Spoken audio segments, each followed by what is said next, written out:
வணக்கம் நண்பா. நாம இன்னைக்கு இந்த வீடியோல பார்க்க போறது உப்பு கப்புரம்பு இந்த படத்தோட மூவி ரிவ்யூ தான் பார்க்க போறோம். இந்த படம் இப்ப தமிழ் டப்பிங்ல அவைலபிள் தான் இருக்கு. இந்த படத்தோட ஒன்லைன் எடுத்துக்கிட்டீங்கன்னா, ஊர் தலைவர் செத்ததுக்கு அப்புறம் அந்த இடத்துக்கு அவங்களோட பொண்ணு கீர்த்தி சுரேஷ் வந்துட்டு தலைவி பொறுப்பு இருக்கிறாங்க. இதுல மக்கள் வந்து நிறைய பிரச்சனை சொல்லும் போது இவங்களால வந்துட்டு எல்லா பிரச்சனையும் சால்வ் பண்ண முடியுது. அவங்க அப்பா எல்லாத்தையும் ட்ரைனிங் கொடுத்துட்டு போயிருக்காரு. ஆனா திடீர்னு ஒரு புதுசா ஒரு பிரச்சனை வருது. அது என்னன்னா, அவங்க ஊர் சுடுகாட்டுல இன்னும் 4 பேருக்கு மட்டும்தான் புதைக்கிறதுக்கான இடங்கிறது இருக்கு. இதுக்கப்புறமேட்டு இறக்குறவங்களுக்கு இடம் எங்கம்மா என்ன பண்றதுன்னு கேட்கறாங்க. இந்த பிரச்சனையை அவங்க எப்படி ஹேண்டில் பண்ணாங்கிறதா படத்தோட மீதி கதையா இருந்தது. படத்துல தமிழ் டப்பிங் நல்லாவே இருந்தது.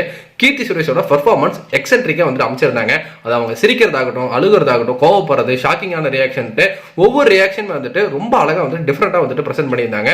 முக்கியமா சொல்ல போனோம் அப்படின்னா, இவங்கள ஊர் தலைவியா வந்துட்டு பதவி ஏத்துக்கிற மாதிரியான ஒரு காட்சிகள்ல கையை தூக்குமான்னு சொன்னது டப்புனு இப்படி தூக்கிடுவாங்க. அந்த பிளச் பண்றதுக்கான வந்துட்டு சொல்றதுக்கு பதிலா பிரமாதம் எடுக்கிறேன்னு சொல்லும் போது பிரமாதம் அப்படிம்பாங்க. ஏன்னா பிரமாதம் என்ன முருகா சொல்ல போறீங்கன்னு ஊர் மக்கள் வந்துட்டு கேள்விப்பட்ட காட்சிகள். ஹீரோ வீட்டுல வந்துட்டு திடீர்னு சேரை வந்துட்டு நோத்தி போட்டு இவங்களுக்கு கொடுக்குற ஒரு ஐடியா அப்படின்ட்டு ரொம்ப அழகா இயல்பா வந்துட்டு இந்த படத்தை வந்துட்டு பிரசென்ட் பண்ணியிருந்தாங்க கீர்த்தி சுரேஷ். அதே மாதிரி சுகாஷ் கதையின் நாயகன் ரொம்ப சூப்பரா வந்துட்டு பண்ணியிருந்தாரு. இவர் தான் வந்துட்டு அந்த பணத்தை வந்துட்டு புதைக்கிற வேலையெல்லாம் வந்துட்டு பண்றாரு. சோ அம்மாவுக்கு ஒரு ஆசை, அந்த இடத்துல வந்துட்டு நம்மளே புதைக்கணும், அது ஒரு மரத்துக்கு அடையில புதைக்கணும் அப்படிங்கிறது தான். இந்த ஆசையை இவர் நிறைவேற்றுறதுக்கு இவர் என்னென்ன வந்துட்டு வேலையெல்லாம் பண்றாரு. கடைசி கிளைமேக்ஸ்ல வரக்கூடிய அந்த எமோஷனல் சீக்வன்ஸ் ஆகட்டும், இவங்க பண்ண ஒரு ஐடியா பிளானிங் ஆகட்டும், அது ரொம்ப சூப்பரா வந்துட்டு எக்ஸிக்யூட் பண்ணப்பட்டிருந்தது. ஒவ்வொரு இடத்துக்குமே வந்துட்டு இவங்க போயிட்டு உங்க ஊர்ல இருக்கிற அந்த நிலத்தை கொடுத்தீங்கன்னா எங்க ஊர்ல வந்துட்டு சாவரவங்க புதைக்கிறது வந்துட்டு யூஸ்ஃபுல்லா இருக்கும் கேட்டுட்டு இருப்பாங்க. அப்போ வந்துட்டு ஒரு ராஜா வந்துட்டு கிண்டல் பண்ணுவாரு, ஏன் உங்க ஊர்ல வந்துட்டு ஆம்பளையே கிடையாதா, ஒரு பொம்பளை தலைவியே எடுத்திருக்கீங்களேன்னு சொல்லும் போது அப்ப சுகாசோட ஒரு டைலாக் அப்படிங்கிற ரொம்ப சூப்பரா இருந்தது. நம்ம ஊரே காப்பாத்துற சாமி பொம்பளை தானே, அப்ப ஏன் தலைவி பொம்பளையா இருக்கக்கூடாதா அப்படின்னு கேட்பாரு.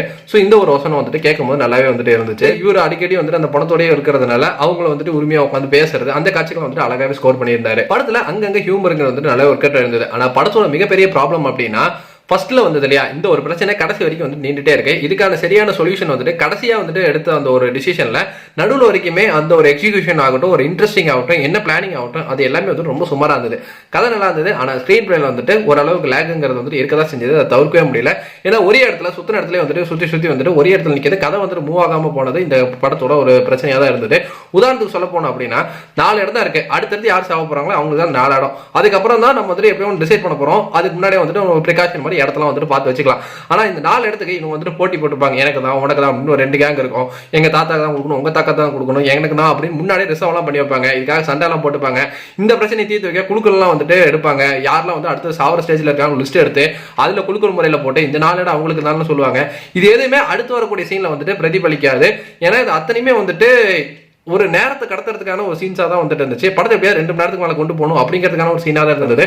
மத்தபடி எனக்கு இந்த படம் ஒரு ஒன் டைம் வாட்சபிளான படமாவே இருந்தது. நீங்க இந்த படம் பாத்தீங்கன்னா உங்களுக்கு அப்படி பேசி நம்மளோட கமெண்ட்ஸ் தட்டி விட்டுருங்க. நன்றி, வணக்கம்.